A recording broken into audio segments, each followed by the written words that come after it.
Hi, Amy from The 7 Effect here. So for this week's video, I wanted to share with you my 7 tips on becoming a creative problem solver. This came about from an interview that I did with Naomi, who spoke at our Wake Up to Financial Freedom breakfast. It was great because she described herself as a creative problem solver. Problems for her in property tend to equal profit. And I loved that concept. I love this quote by Norman Vincent Peale, which is how you think about a problem is more important than the problem itself. So as Naomi was saying, she loves a problem with a property because she can come up with something that's a creative solution that tends to equal profit.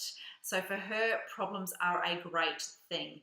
And I do think in terms of problems, it is what we think of them and what we believe it to be, how extreme they are.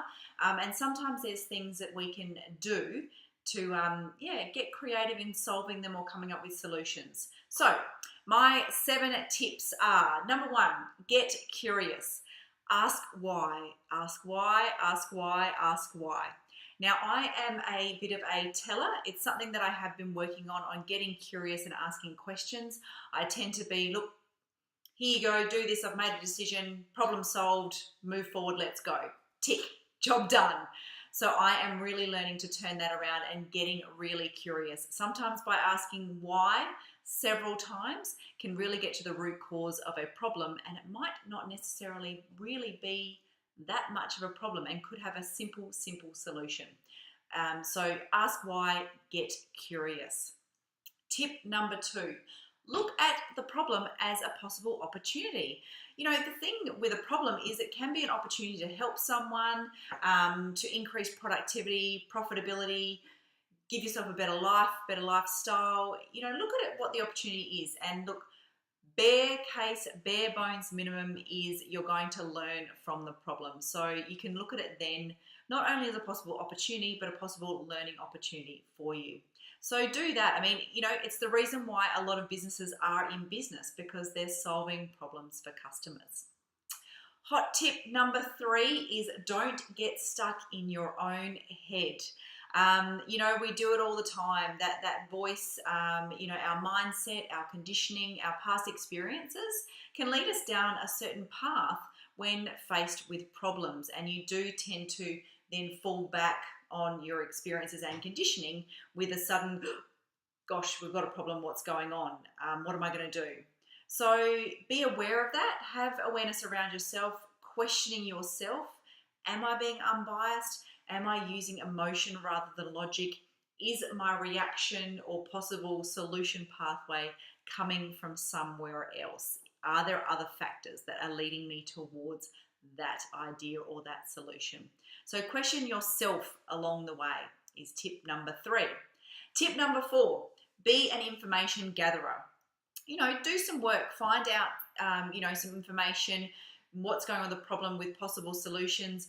Don't, however, fall prey to analysis paralysis, where you have got so much information, you're doing so much research that it's actually stopping you from making a decision and getting a solution decided on or confirmed and moving forward. There is so much information out there, with the internet, with other people. Look, I'm here sharing some information with you now. Who am I and where is this coming from? So look into, where you're getting your information from, the sources, even the individuals that are there. Don't get advice or seek information from people that aren't where you want to be. Tip number 5 is a little bit of snooze, sleep on it. Sometimes a little bit of time is the key. For big decisions or big problems that need to be solved, sometimes you just need a little bit of time. Don't be afraid to ask for more time. If this is a work situation and a problem has arisen, if it's not, an immediate dangerous type situation, then ask for a little bit of time. Even overnight is great. Let your unconscious do the work. Have a good night's sleep. Amazing the revelations that you have in the morning, which tend to come from, having a shower in the morning. Ideas and amazing things come from that morning shower. So give yourself some time. Let things simmer and process in your subconscious, which are great after a good night's sleep.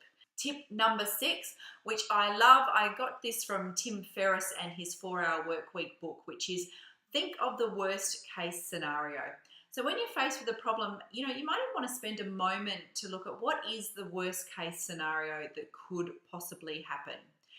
And if it actually ends up that, it's maybe apologizing to someone, you're a little bit red-faced, maybe a little bit embarrassed, if the worst case scenario is something like that, where you're not going to die, or nobody else is going to die, or you're not going to hurt anybody else in the process. Sometimes our fear, our comfort zone can stop us from moving forward or going with a solution that we've come to the conclusion of. So, consider the worst case scenario, what it could be, but be mindful of your own comfort zone that could be actually stopping you moving forward with it.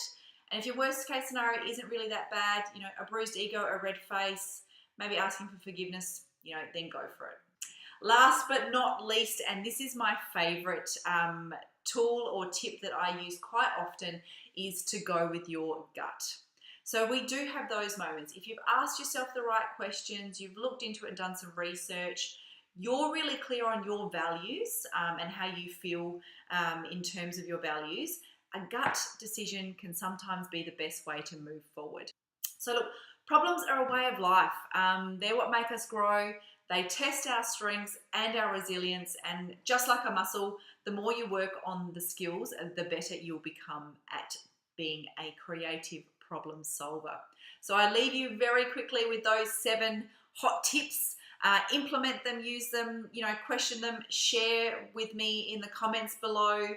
So look forward to sharing another video with you next week. Bye.